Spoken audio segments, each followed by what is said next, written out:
Hello, movie friends. I'm Lily Percy, and I'll be your guide this week as I talk with writer Karen Corday about the movie that changed her life, Mike Leigh's Career Girls. You probably haven't seen the movie, but don't worry, we're going to give you all the details you'll need to follow along.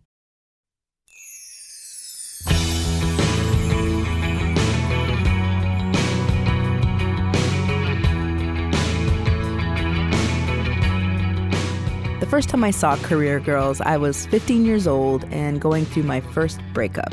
And this wasn't a romantic breakup. It was my first best friend breakup. My best friend at the time was going through some very hard family things and was getting into drugs and a lot of crazy things that I just couldn't follow her in. And the breakup was sad and messy and painful. And I carried all of that in me when I went to see Career Girls. But what the movie showed me was that friendship was more than just about the end result.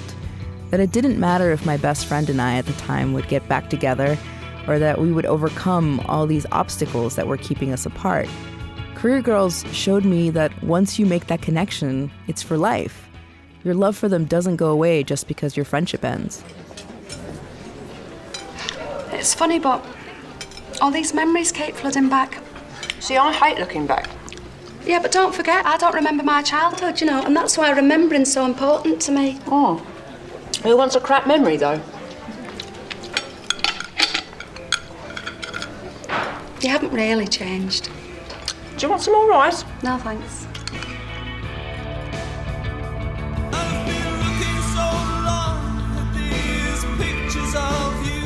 Career Girls is about two friends, Hannah and Annie, who after years of not seeing each other, meet again for the first time.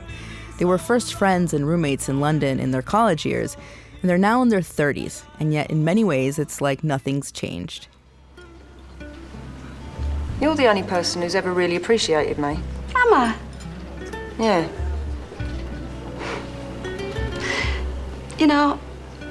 I've never told you this, but do you remember all those times I was meant to come to London and never did?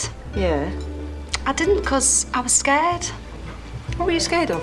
I was scared that if I set foot in London, I'd never want to leave again. And I didn't want to throw my plans out the window, you see. Sounds like you should move on, though, anyway. Oh, yeah, I'm ready to now, yeah. Be good if you came back to London, wouldn't it? Oh, well, who knows? Oh. Every time I rewatch Career Girls, I'm blown away by how it accurately represents female friendship. The mundane moments where you're just hanging out and nothing else is going on, listening to music, barely saying anything to each other. These moments of daily life are what writer-director Mike Leigh is known for. The dialogue in his movies is often completely improvised, which adds a quality of real life and intimacy that wouldn't be there otherwise. This is what Karen Corday was drawn to when she first saw Career Girls. Like her experiences, just living as a person in the world, were being reflected back to her and held up as something that was important, interesting, and worth exploring. You wrote that before seeing Career Girls, you had never seen a Mike Leigh movie before, and that Yes. You said you didn't know it was possible to create an entire body of work about average people and their feelings, fears, and relationships, which is totally what his work is about. Yes, exactly. So the poster for Career Girls was what, I was on a term abroad in London in 1997.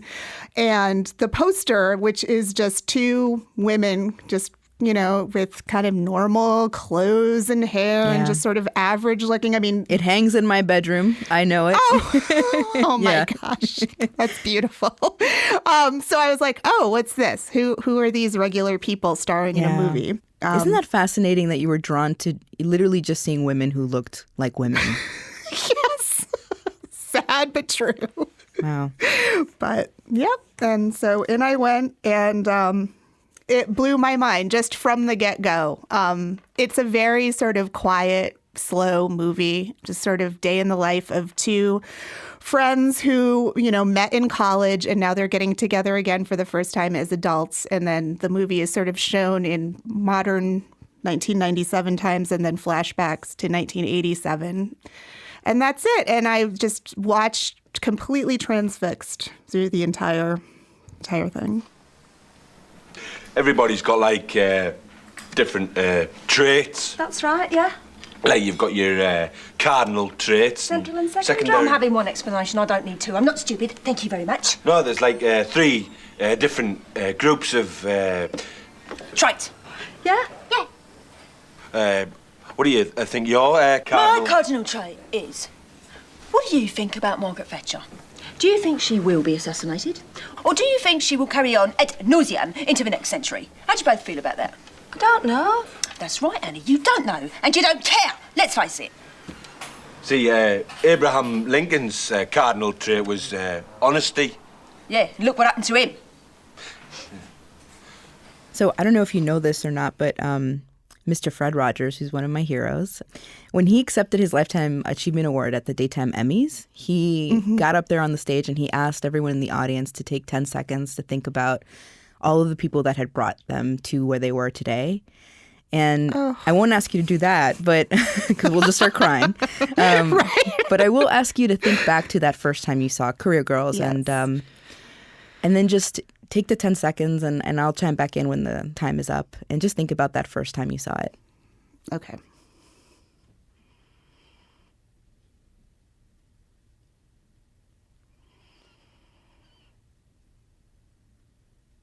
So how old were you at the time? And also, what memories came up for you right then when you're thinking about it? How did it make you feel when you first saw it?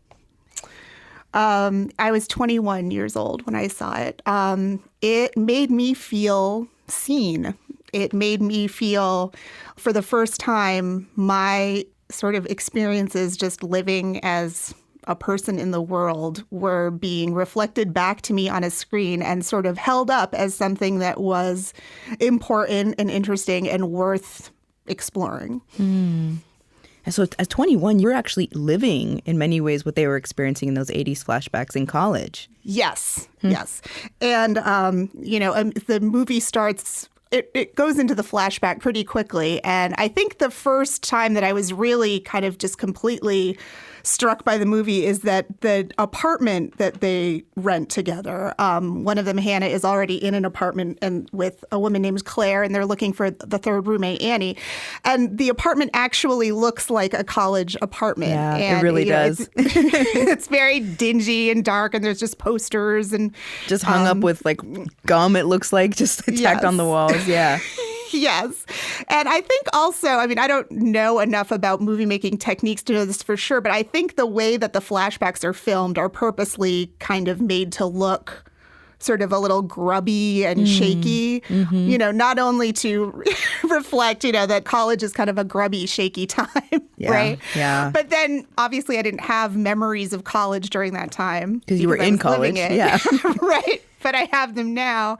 And those memories are kind of grubby and shaky themselves, right? Like I can kind of piece them together a little bit and remember, very strong feelings and moments, but it's all a little off kilter and hazy and weird. So I like to think now that was also on purpose. I think Mike Leigh knew what he was doing with that. What's for tea? Spaghetti with tuna. I hate tuna. Well, you don't have to eat it, do you? I told you I don't like the smell of fish. Sorry. Don't have a go at her. She can cook what she likes. It's all right for her. Her room isn't next to the kitchen, is it? Do you want to fight it? Oh, don't be childish. Kojak. Shut up! Swivel! Bloody took. I feel really bad now. Well, don't. We like tuna. Right?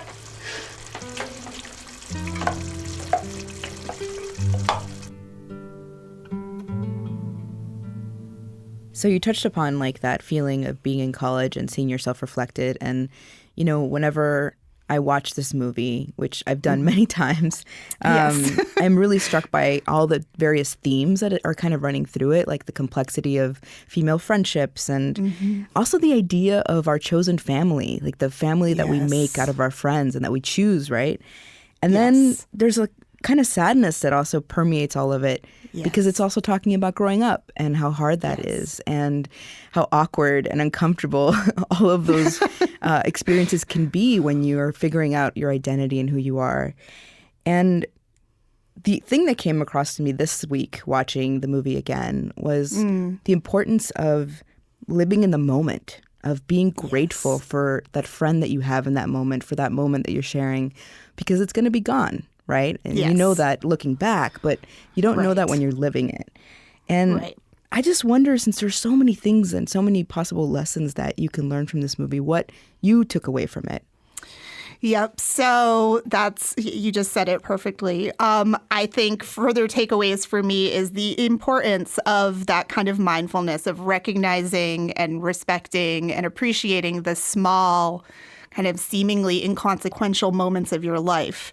That's what actually makes a life overall, right? Like there's, a few sort of giant life-changing moments throughout our life, but most of it is pretty just day-to-day interacting with other people and sort of continuously learning how to be a person. Another thing is that the key to human relationships for me is constantly exchanging that you too, me too. That synchronicity, right, that they talk about in the movie. Yes, which is the main focus of the movie.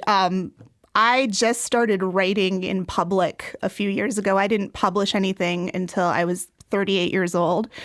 And the best part about sort of writing in public for the first time after a lifetime of writing in private is when people read something that I wrote, just like you did, and say, oh, I really thought I was the only person that felt this way. Like you've expressed what I feel. That's the most important thing in the world to me. And I think I have career girls to thank for that, ultimately, among other things. But that's a big influence. My mum and dad split up when I was 8. Really? Yeah. So did mine. What, when you were 8? Yeah, my dad walked out on us when I was 8 years old, yeah. My dad ran off with another woman.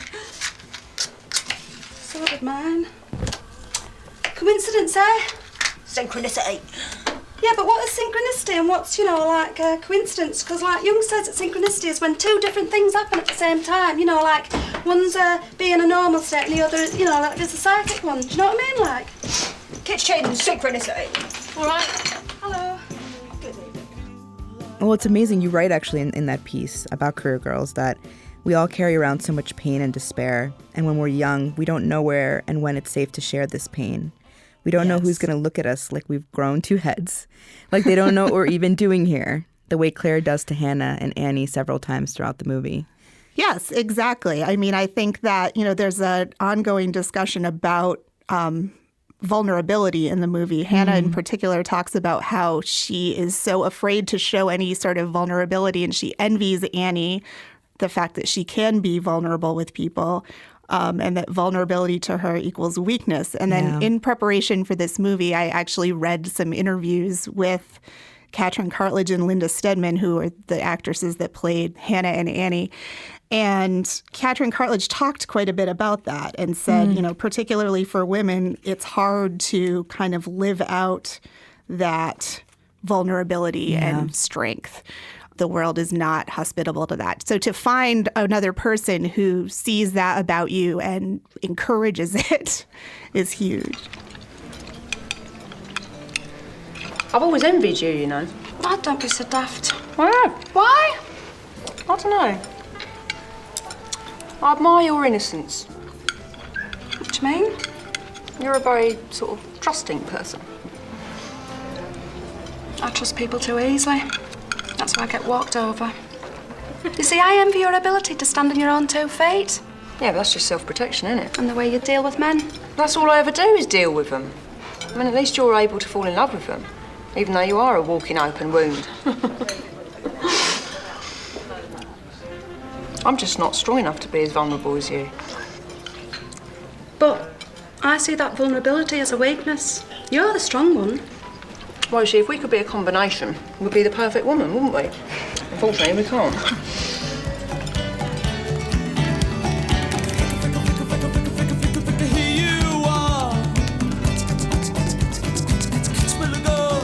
Who's the Annie to your Hannah? That's the question we're reflecting on in our This Movie Changed Me newsletter. We'd love to hear your thoughts. Join in on the conversation, and if you haven't subscribed yet, go to onbeing.org/TMCM letter.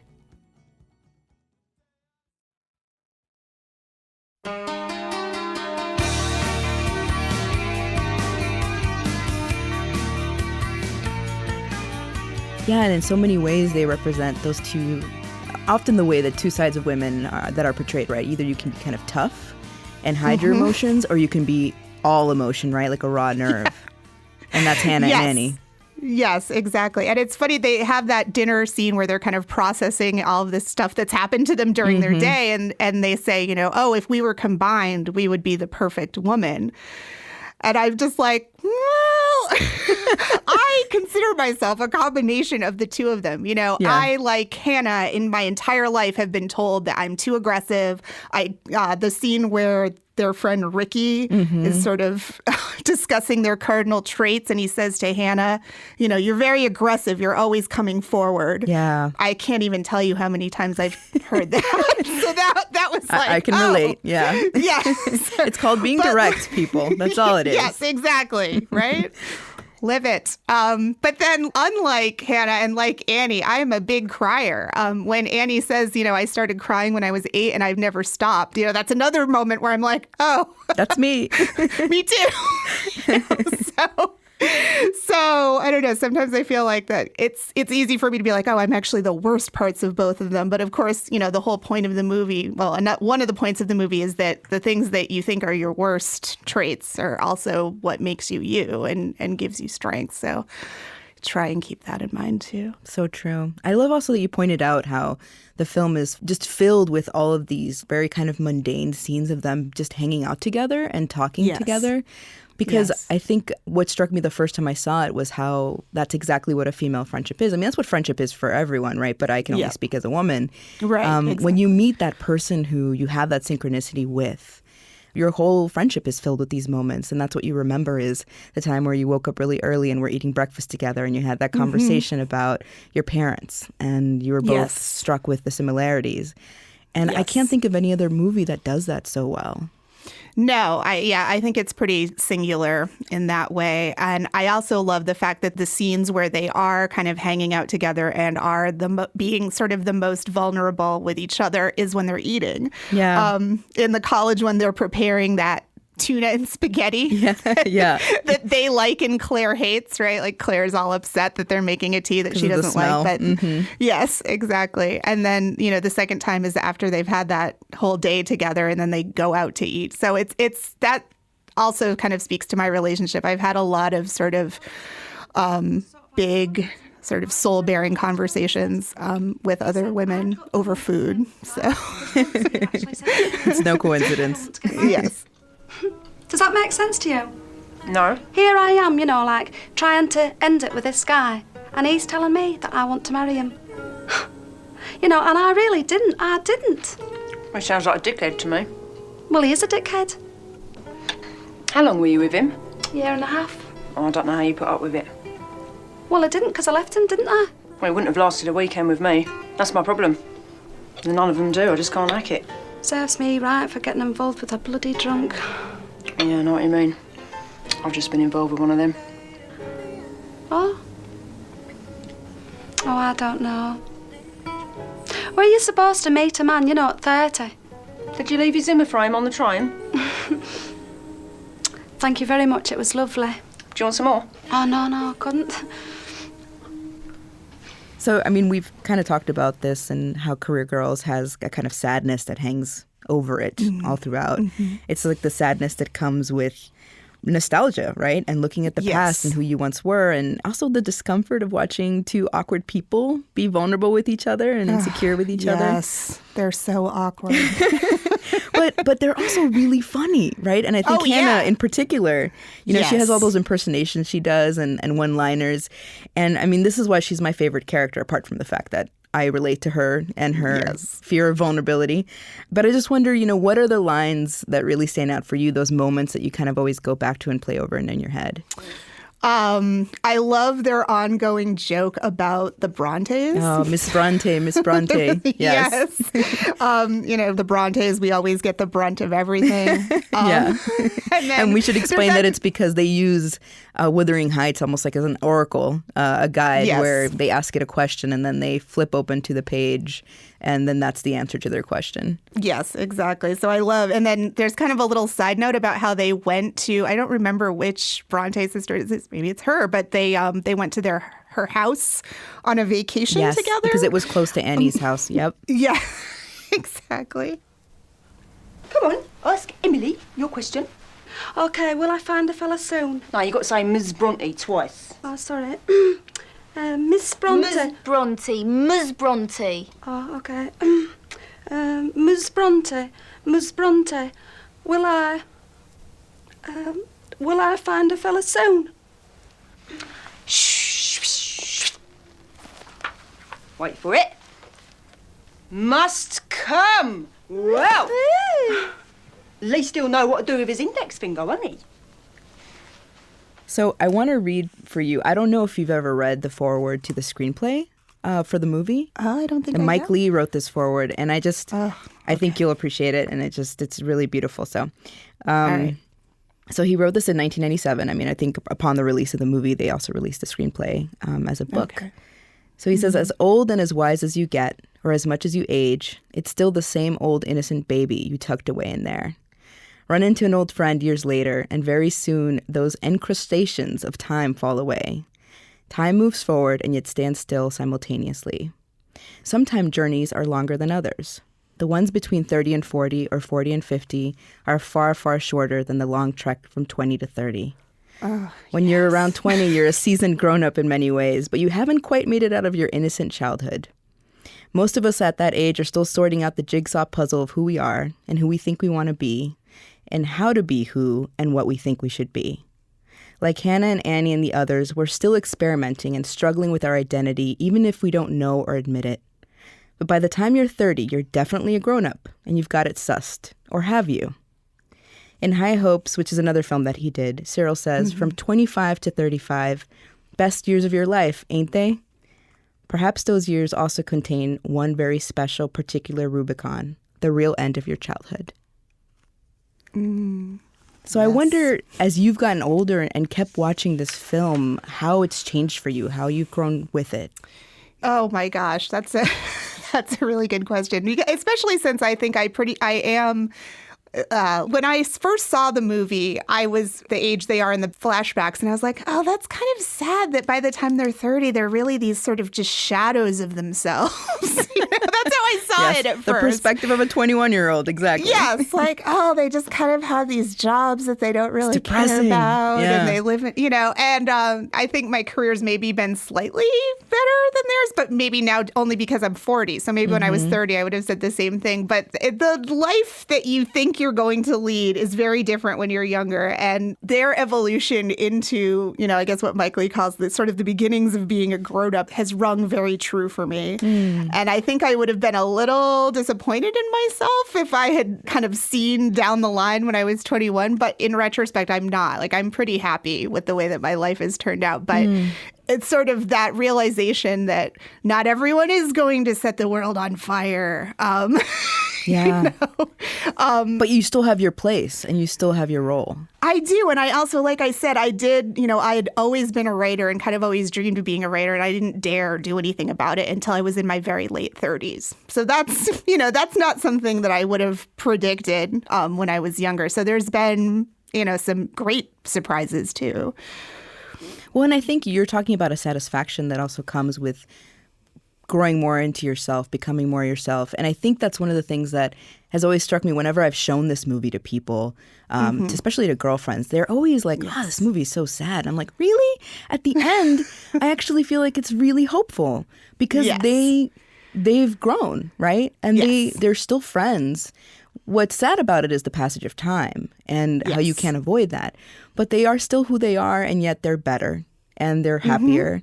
And I think you see that in the present day version of them. Yes, I think so too. And that they can look back at things that have happened to them and say, oh, this is why I am the way I am. Yeah, and accept it. Exactly. They become more self-aware as the movie goes on in the best possible way. Well, and I love, too, toward the last scene of the film, you see Hannah and Annie on that platform, and she's getting back on the train to go home. And this is in present day when they're 30. And yet you see both of them revert slightly to their old quirks in their because that's still there, right? That part of themselves is still there. And I think in some ways they only feel safe bringing it out with each other because they know there's no judgment and they know that they share that time together. Exactly. Yes, they have that shared history. They have that language that nobody else speaks.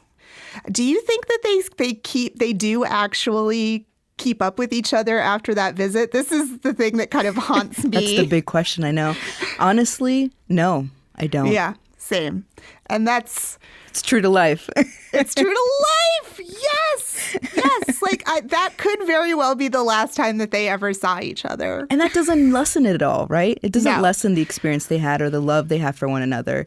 It's just the reality of distractions and getting older and becoming busy. And life. Yeah. And life. Yes. It's really great seeing you. Yeah, and you. I'll come again soon. Well, wait till you're invited. Got you a little present, actually. You haven't. Yes, I have. You didn't have to. I know, but you got to ask me a question first. What about?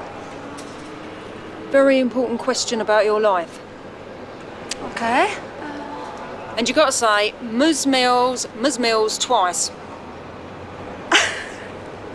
Okay. Ms. Mills.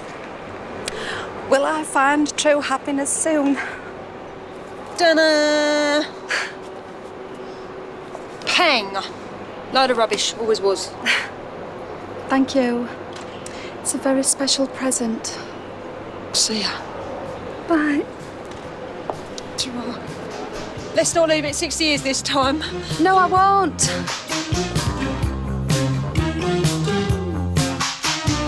Let me take your hands, I'm shaking like milk.